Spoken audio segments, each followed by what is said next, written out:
Chers amis, bonjour, bonsoir, bon après-midi. Cela va dépendre du temps euh, chez vous. Lorsque vous serez connecté, tu seras connecté pour me suivre. Voilà pourquoi je dis bonjour ou bonsoir en dépendant de cela. C'est le pasteur Jean-Claude Ndagano. Je suis là une fois de plus sur ma page temps de responsabilisation. Et comme chaque samedi, nous nous retrouvons pour notre école de la foi. L'école de la foi. Et par la grâce de Dieu, nous sommes à la 59e séance.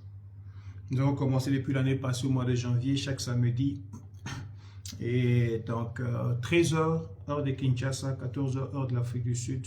Nous nous retrouvons régulièrement, à moins que il y a quelque chose qui n'a pas permis que nous puissions avoir notre réunion un samedi, soit je sois en voyage ou je ne sais pas quoi, problème technique. Mais sinon, nous avons fait un effort pour être réguliers chez vous et arriver toujours à passer ces instants avec vous. C'est un plaisir pour moi. Je voudrais déjà donc vous demander à commencer à partager, donc la vidéo, partager la vidéo à quelqu'un, identifiez une personne sur votre page, faites-le pour la gloire de Dieu, afin que nous puissions avoir d'autres personnes qui vont se joindre à nous si possible. Mais sinon, gloire au Seigneur pour la présence de chacun d'entre vous. Cela étant, ça me fait énormément plaisir de vous savoir en train de nous suivre. Donc voilà, gloire à Dieu, gloire à Dieu. Juste 2 minutes pour partager et puis nous serons partis pour 25 à 30 minutes de notre enseignement d'aujourd'hui. Par la grâce de Dieu, nous commençons un nouvel enseignement. Nous sommes le chapitre 23e des enseignements. Nous avons terminé le chapitre 22. J'étais en train de parler des bases d'opération, de la base opérationnelle de la foi. La base opérationnelle de la foi, la base d'opération de la foi. Nous avons passé 3 samedis en train de discuter de cela. Aujourd'hui, par la grâce de Dieu, comme je disais, nous sommes là pour un autre enseignement. Nous commençons sur les produits de la foi. Les produits de la foi, les produits de la foi. Parlant des produits de la foi, nous disons donc que produit la foi? Qu'est-ce que ta foi devrait produire? Quelles sont les retombées de ta foi? Quelles sont les conséquences de ta foi? Quels sont les résultats de ta foi? Lorsque tu viens à Dieu et tu dis que tu as la foi, qu'est-ce que tu peux espérer de cette foi? Voilà un peu ce que nous allons partager pendant ces jours, ces samedis qui vont venir. 3 samedis à venir, donc aujourd'hui, le samedi prochain, le samedi suivant. Voilà. Donc, nous allons prier pour commencer. Père de grâce, Dieu Tout-Puissant, merci pour ces instants. Parle à nos cœurs, édifie-nous au nom de Jésus-Christ. Amen. Voilà. J'étais en train de dire que nous allons parler des produits ou des retombées de la foi. Des produits ou des retombées de la foi, les résultats de la foi. Que produit la foi? Que produit la foi? Il est important que nous puissions ensemble nous rassurer que nous vivons une vie de foi pour des résultats. Alors, quels résultats devons-nous espérer?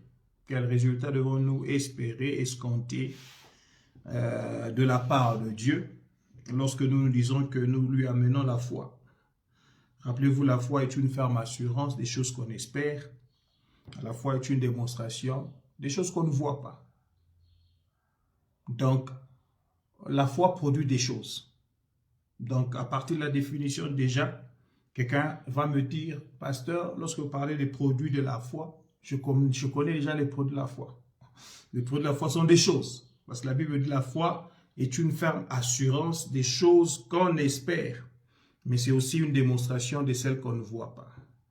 Une démonstration de celles qu'on ne voit pas. Il y a des choses qu'on espère avoir, qu'on n'a pas encore et on les a par la foi. Il y a des choses qu'on n'a pas encore vues, mais qui existent. Ça peut exister pour quelqu'un d'autre, mais ça n'existe pas encore pour toi. Mais ces choses-là aussi, tu peux les avoir par la foi. Mais comme vous le savez en français, une chose, c'est quelque chose d'indéfini, indéfini. Maintenant, il faudrait définir ces choses dans la vie quotidienne de la foi. Qu'est-ce que ta foi peut produire? Alors, je dis à quelqu'un déjà à l'entrée de jeu, ta foi est capable de produire des choses. Ta foi, elle est capable de produire des choses. Je disais, ta foi est capable de produire des choses. Je veux dire encore, ta foi est capable de produire des choses. Et comme ta foi est capable de produire des choses, c'est que tu peux espérer des choses de la part de ta foi. N'est-ce pas, la foi est une ferme assurance des choses qu'on espère. Je rentre encore là. Des choses très, très basiques, très élémentaires, mais qui sont aussi fondationnelles, c'est-à-dire de fondement de la croyance d'une personne. Tu ne peux pas vivre ta vie chrétienne sans la foi, parce que tu deviens chrétien par grâce au moins de la foi. Mais une fois de plus, quand tu es en train de croître, tu crois dans ta vie chrétienne par la foi. Tu iras au ciel par la foi. C'est-à-dire, toute personne, Jésus dit, est-ce que lorsque le Fils de l'homme reviendra sur la terre, trouvera-t-il la foi sur la terre? Il espère trouver la foi parce que la foi, c'est encore l'élément qui va t'amener à aller au ciel. Donc, tu as besoin de la foi. Ta foi va produire des choses. Elle est capable de produire des choses. Nous avons vu ensemble que la foi qui fonctionne est celle qui vient de ce qu'on entend. Et ce qu'on entend, ce n'est pas ce qu'on écoute. Entendre, c'est écouter ou percevoir dans l'oreille quelque chose qui entre en soi. Et alors, on s'y met d'accord. On se met d'accord de cela. Alors, on a entendu. Parce qu'on écoute avec les oreilles, on entend avec son cœur. Alors, dans la cinétique de la foi, j'ai dit que la foi vient de ce qu'on écoute, ce qui est perçu par l'oreille, dont on s'est mis d'accord, qui va s'asseoir dans le cœur. Mais qui va être après déclaré, confessé, mieux professé par la bouche. Mais alors, qui est démontré par une action qui correspond à la parole déclarée. C'est ça qu'on appelle prophétie. Donc, dans le complément de la cinétique de la foi qui fonctionne est celle qui vient de ce qu'on entend, qui est construite dans une ferme assurance enracinée dans le cœur ou encore dans l'esprit de l'homme. Parce que nous avons vu la base opérationnelle de la foi, c'est le cœur, c'est l'esprit de l'homme. Donc cette foi qu'on a, la parole qu'on a écoutée, pour laquelle on a pris le temps de méditer, remuer jusqu'à entendre, c'est-à-dire se mettre d'accord avec, doit être enraciné dans le cœur, dans l'esprit de l'homme, au point que lorsque ça devient abondant, la bouche se sent obligée de déclarer. Mais quand la bouche déclare, il faudrait qu'une action égale et correspondante à la parole déclarée soit faite. Alors cette foi-là fonctionne. Si ta foi fonctionne de cette manière-là, je peux t'assurer, mon frère, ma soeur, que tu vas avoir des choses. Tu vas avoir des résultats. Nous avons aussi vu que la foi qui fonctionne, elle fonctionne en 2 degrés. Nous avions parlé, si le chapitre 21 était la base opérationnelle, je crois que le chapitre 20, nous avons parlé des degrés de la foi. Où nous avons vu qu'il y a une petite foi, il y a une grande foi, et il y a aussi l'esprit de la foi. Jésus reproche ses disciples pour avoir présenté une petite foi. Parce qu'ils dormaient dans la barque, ils ont commencé à le réveiller avec peur. Maître, ne t'inquiètes-tu pas que nous mourrons?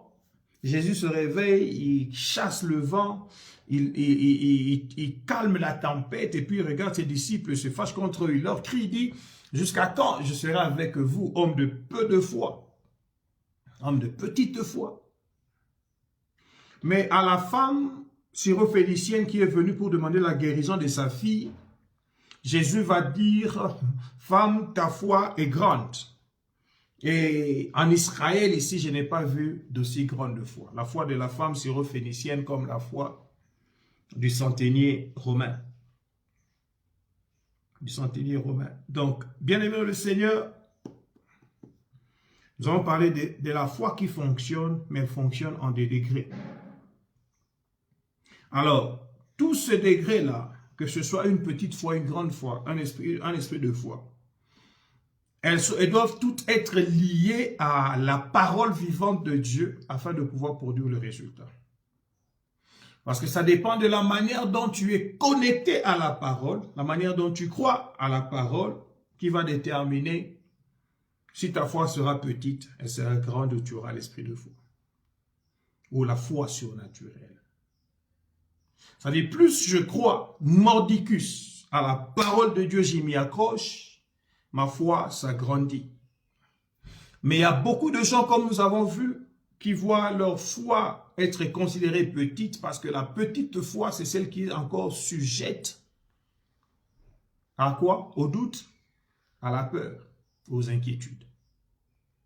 Mais quand on a la foi et qu'on ne l'attache pas au doute, on n'y accroche pas la peur, mais on a une foi qui fonctionne sans inquiétude, alors on travaille dans la dimension de la grande foi ou encore la dimension de la foi surnaturelle ou l'esprit de la foi. Et nous avons enfin vu aussi que le niveau de ton aperçu interne va déterminer la foi, le niveau de la foi avec laquelle tu vas opérer. Le niveau de ton aperçu interne. La manière dont dans l'intérieur tu aperçois les choses de Dieu, tu appréhendes les choses de Dieu. Voilà pourquoi, rappelez-vous, la foi est une ferme assurance des choses qu'on espère. L'espérance n'est pas la foi, mais l'espérance fait partie de la foi lorsqu'on y ajoute une fermeté dans l'assurance. Et l'espérance, c'est un sentiment qui te fait croire qu'il est probable que tu aies la chose que tu as espérée dans le futur. Mais la foi vient apporter la ferme assurance afin d'attirer ce que l'espérance a espéré dans le futur, amener cela dans le présent. Nous avons donc vu que le niveau de ton aperçu interne va déterminer le niveau de la foi dans laquelle tu vas opérer. Un petit aperçu à l'intérieur sur la parole de Dieu va te donner une petite dimension de foi, ça va te donner de petits résultats. Un grand aperçu des choses de Dieu va te donner une grande foi qui va te donner de grands résultats. Mais quels sont ces résultats dont je suis en train de parler aujourd'hui, les produits de la foi? La foi est capable de produire des choses.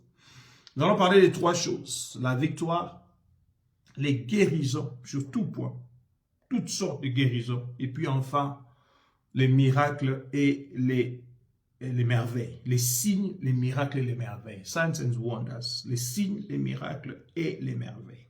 Mais aujourd'hui, je vais m'atteler sur la victoire. Et les deux autres points, nous allons parler de cela prochainement.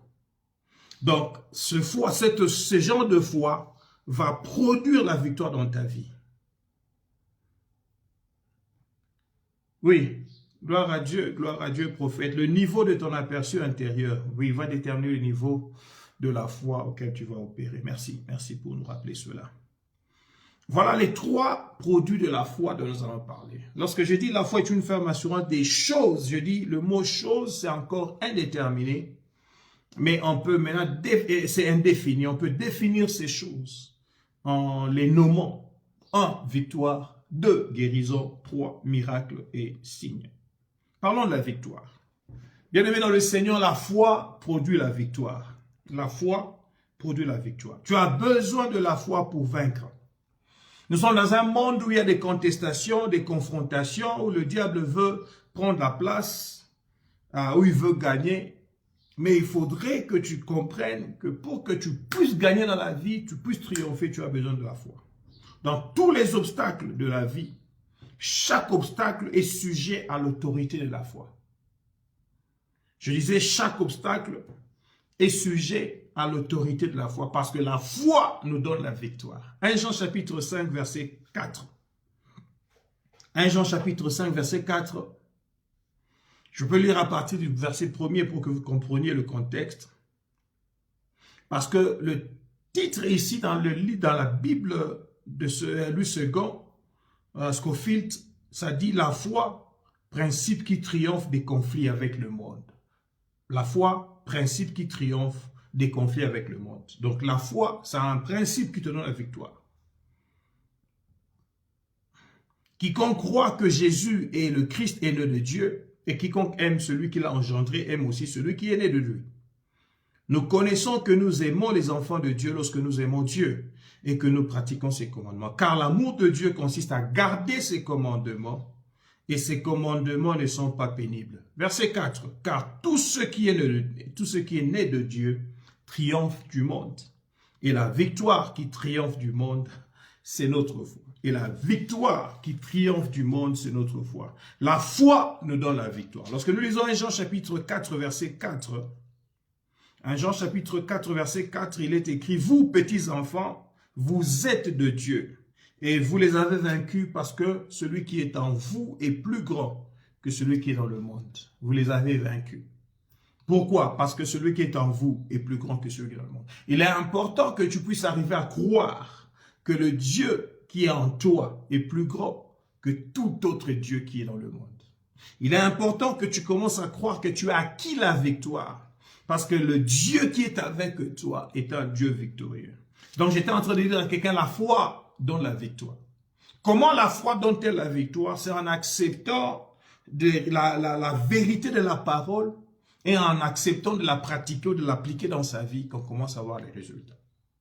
Le serviteur qui était avec le prophète Élisée n'avait jamais su que ceux qui étaient avec eux étaient plus nombreux que ceux qui étaient avec les ennemis. Lui, il a vu seulement les ennemis entourant toute la montagne. Il a dit au maître, nous sommes finis, nous sommes cuits. Les ennemis sont très nombreux, nous sommes qu'à 2.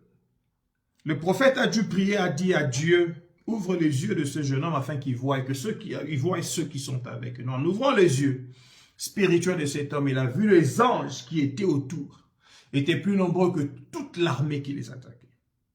Le problème, c'est un problème d'ignorance. Chaque fois que tu cries et tu pleures, parce que tu es dans une situation de défaite, Dieu te dit, tu ne sais pas, ne sais-tu pas que je t'ai déjà accordé la victoire. Bien-aimé le Seigneur, j'étais en train de dire à quelqu'un, 1 Jean 4,4 dit que celui qui est en nous, vous les avez vaincus. Et lorsqu'on dit, vous petits enfants, vous êtes de Dieu et vous les avez vaincus. Lorsque vous lisez les versets avant, ça parle des faux prophètes, ça parle des esprits qui sont du monde, ça parle des esprits maléfiques. Ça nous dit que nous avons la victoire sur tout esprit qui est contraire à l'esprit de Dieu. Oh, je vais ouvrir une parenthèse pour dire à quelqu'un, dans le monde spirituel contrôle le monde physique. Les choses que tu vois en physique, ce sont des choses qui sont traitées en spirituel. Voilà pourquoi je veux te dire qu'il y a des esprits méchants qui sont là pour seulement apporter la maladie, l'esprit de la maladie. Il y a des esprits méchants qui sont là pour juste te bloquer pour ne pas progresser. Ils viennent apporter la stagnation dans ta vie. Il y a des esprits qui sont là, qui ne viennent que pour t'apporter l'échec. Ils ne veulent pas que tu réussisses. Il y a des esprits qui sont là, qui apportent l'infirmité. Donc, le monde physique est contrôlé par le monde spirituel. Mais, maintenant, lorsque vous lisez, ou tu lis 1 Jean chapitre 4, verset 4, et tu comprends que si tu es petit enfant, Jean parlant de petit enfant, c'est un terme d'affection qu'il est en train d'utiliser pour les enfants de Dieu.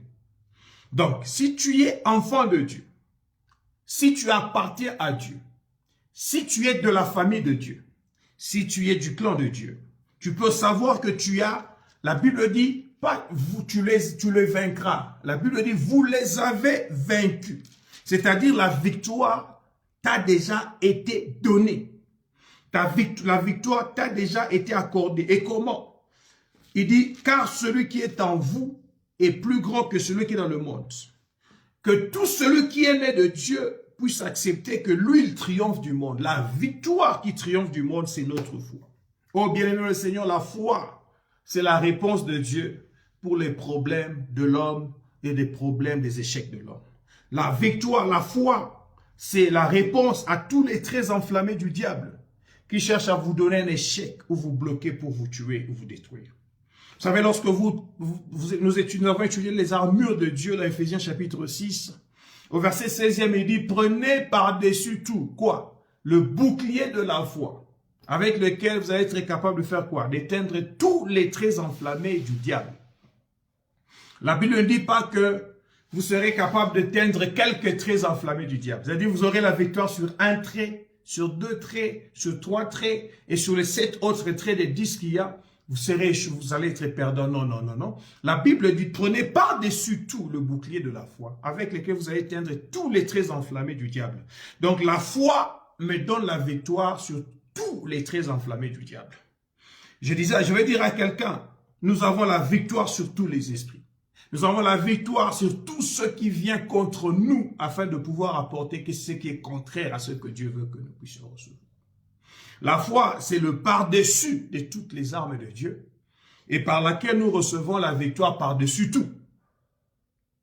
Donc, lorsque tu portes toutes les armes de Dieu, le salut, le zèle, la justice, la vérité, par-dessus tout, il faut avoir la foi.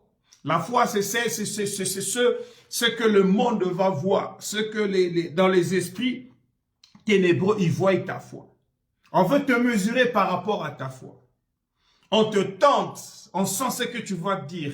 Quand tu es tenté de dire, hé, une maladie au bon manga, j'ai comme l'impression que cette maladie va me tuer. Le diable dit, ah, Azan est faible. Parce que quoi? Parce que tu as montré que tu n'as pas assez de foi. Le bouclier que tu portes, c'est un bouclier qui est faible. Mais lorsque tu portes un bouclier de la foi, et ça, je suis en train, c'est par rapport à mon enseignement de samedi passé, de la base opérationnelle de la foi. Lorsque ton intérieur est bien convaincu des choses que tu as reçues de Dieu, et que tu peux les déclarer avec foi, tu commences à marcher à un niveau supérieur de ta foi. Tu portes par-dessus toute la foi. Tu montres au diable que tu crois que Dieu. Comment tu crois? Parce que, je reviens encore, il dit, vous petits enfants, vous êtes de Dieu. Et vous les avez déjà vaincus. Parce que celui qui est en vous est plus grand que celui qui est dans le monde. Je ne vais pas dans cette bataille pour aller vaincre. Je vais dans cette bataille déjà vainquant. Et j'y entre pour juste déclarer, confesser ma victoire. Bien-aimé le Seigneur, alors que je suis en train de dire ces choses, si seulement tu peux réaliser que Christ a déjà tout fait pour toi. Il a tout fait. Je dis, si tu peux seulement réaliser. Est-ce que je peux lire avec toi Galates chapitre 3, verset 13. Si tu peux seulement réaliser que Christ a déjà tout fait. Je ne dis pas qu'il fera tout. Je dis que Christ a déjà tout fait. Au point de prendre la malédiction qui était sur nous, il a ôté cela et nous a donné la bénédiction. De prendre la maladie qui était sur nous, il a ôté cela et nous a donné la bonne santé. Écoutez ceci, Galates chapitre 3, verset 13. Christ nous a rachetés de la malédiction de la loi, étant devenu malédiction pour nous, car il est écrit, maudit est quiconque est pendu au bois. Christ nous a rachetés. La Bible ne dit pas Christ nous rachètera de la malédiction. La Bible dit il nous a rachetés de la malédiction. Le verbe racheter ici, c'est dire il a payé le prix pour lequel le diable nous avait pris comme otage et avait imposé la malédiction sur nous. Il vient, il paye ce prix. Il dit, ce produit qui était tien n'est plus tien, diable. Je le prends, il devient mien. Alors, en devenant sien, en devenant à Christ, vous êtes de Dieu. Vous les avez vaincus. Donc, la victoire nous est donnée parce que Christ a déjà payé le prix. Lorsqu'il a dit tétélestai, c'est parce que c'est déjà fait. Oh, je veux te rappeler à quelqu'un et que tu puisses réaliser que le prix de ta bénédiction, le prix de ta liberté, le prix de ta promotion, le prix de ta réussite, le prix de ton succès a déjà été payé. Je ne dis pas qu'il sera payé, a déjà été payé. Et tu n'as qu'à pouvoir déclarer par la foi, recevoir ce que Dieu t'a déjà donné. Oh, tu es désormais dans la possession de ce que Christ t'a donné. Alléluia. La malédiction est à ce niveau. Christ a déjà amené très haut. Il t'a amené très haut. Éphésiens chapitre 2 verset 6, il dit, il nous a fait asseoir avec lui où? Dans les lieux célestes en Christ. Nous sommes assis avec lui dans les lieux célestes. La malédiction ne peut pas atteindre le ciel. La maladie ne peut pas atteindre le ciel. Les échecs ne peuvent pas atteindre le ciel. Les tourments ne peuvent pas atteindre le ciel. Oh, je suis en train de parler à quelqu'un. Dieu t'a déjà élevé très haut. Et au niveau où tu es, la pauvreté, la maladie, la malédiction sont tellement très bas. Tu es au-delà, très haut de cela, qui ne peuvent pas t'atteindre. Elles vont te regarder comme ceci, dire, ah, si seulement tu pouvais être là. Malheureusement, je ne suis plus ici. Je suis là. Frère, 1 Jean 5, verset 4 dit, celui qui est né de Dieu. Donc, toi qui es né de Dieu, tu as déjà triomphé le monde. Pourquoi? Parce que tu n'es plus du monde, mais tu es un être céleste. Tu es avec lui dans le ciel, élevé dans la dimension où la maladie et les échecs ne peuvent plus rien sur toi. Frères et sœurs dans le Seigneur, avant que je ne puisse terminer sur la victoire, je voudrais rentrer encore dans Éphésiens chapitre 6, là où je parlais des armures de Dieu et que j'ai parlé de l'armure du bouclier de la foi, le par-dessus des armures de Dieu. Je voudrais nous rappeler quelques petites choses avant de conclure sur le premier produit de la foi, la victoire. Et qu'est-ce que je vais dire là-bas? Avant que Paul ne puisse nous parler du par-dessus de la foi dans Éphésiens chapitre 6, verset 16, à partir du verset 12 au 11, il dit « Revêtez-vous de toutes les armes de Dieu, afin de pouvoir tenir ferme contre les ruses du diable. Les armes de Dieu nous ont été données afin de pouvoir tenir ferme. » Tenir ferme. Je dis tenir ferme. Contre quoi? Contre tout ce que le diable vient nous apporter. Le problème du diable, c'est qu'il vient te combattre pour détruire ta fermeté. Mais c'est quoi ta fermeté? Ta fermeté, c'est l'ingrédient qui est ajouté à l'assurance, à la parole de Dieu. Pour que ton espérance puisse devenir foi. La foi est une ferme assurance des choses qu'on espère. Pour que ton espérance soit foi, il faudrait que de l'espérance soit ajoutée une ferme assurance. Or, le diable, qu'est-ce qu'il fait? Il vient détruire ta fermeté afin que ton assurance ne soit plus ferme pour que l'espérance ne devienne pas foi dans ta vie. Donc le diable, tout ce qu'il combat le plus précieux dans ta vie, c'est ta foi. Est-ce que tu es en train de me comprendre? Voilà pourquoi la Bible dit, revêtez-vous maintenant de toutes les armes de Dieu pour que vous puissiez tenir ferme contre le diable. Car nous n'avons pas à lutter. Voilà le problème maintenant. Notre bataille, c'est pas contre nos frères, nos sœurs, c'est pas contre nos membres des familles, c'est pas contre les gens du quartier. Nous n'avons pas à lutter contre la chair, contre le sang. Non, non, non, non. Mais contre les dominations, les autorités, les princes de ce monde des ténèbres, contre les esprits méchants dans les lieux célestes. Rappelez-vous, je vous ai dit que tout le monde physique est contrôlé par le monde spirituel. Et dans le monde spirituel, il y a des dominations, des autorités, des esprits. Il y a ce niveau-là.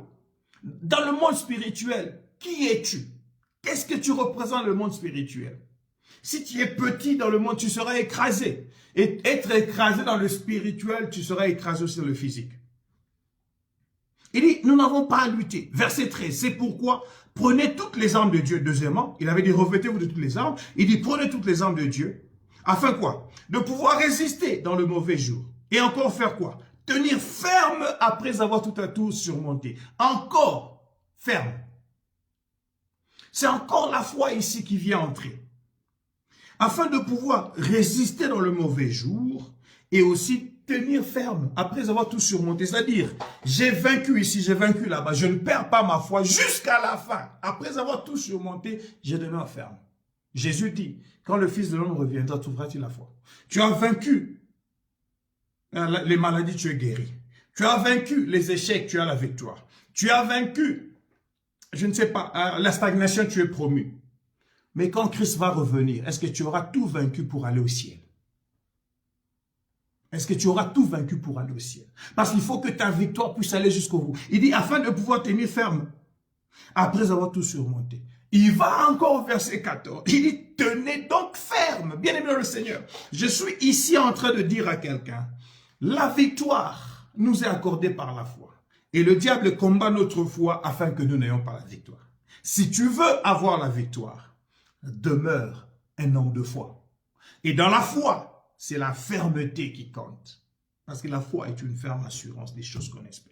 Il dit, tenez donc ferme, ayez à vos reins la vérité pour ceinture, revêtez la cuirasse de la justice, mettez pour chaussure à vos pieds le zèle que donne l'évangile de paix, et prenez par-dessus tout cela, le bouclier de la foi. Bien-aimé dans le Seigneur, désormais tu dois savoir que tu as la victoire, et ta victoire tu l'as à cause de la foi. La foi produit la victoire. Et il n'y a pas un seul esprit qui peut contester l'autorité de la foi qui est basée sur la parole de Dieu ou encore de la foi biblique. Aucun esprit, aucune autorité ne le peut. Bien-aimé le Seigneur, lorsque vous lisez la Bible, vous allez voir Abraham, par la foi, il a quitté le lieu de la limitation, le lieu de sa famille, pour devenir la bénédiction de tout le monde. Par la foi, Sarah, bien que ayant été déjà ménopausée, s'est retrouvée mère de la multitude. Par la foi, Daniel a vu la bouche, la gueule du lion être fermée. Par la foi, les amis de Daniel ont vu le feu ne pas avoir de la puissance pour faire quoi que ce soit. Qu'est-ce que je suis en train de dire à quelqu'un? La foi va te donner la victoire. La foi change l'histoire des hommes.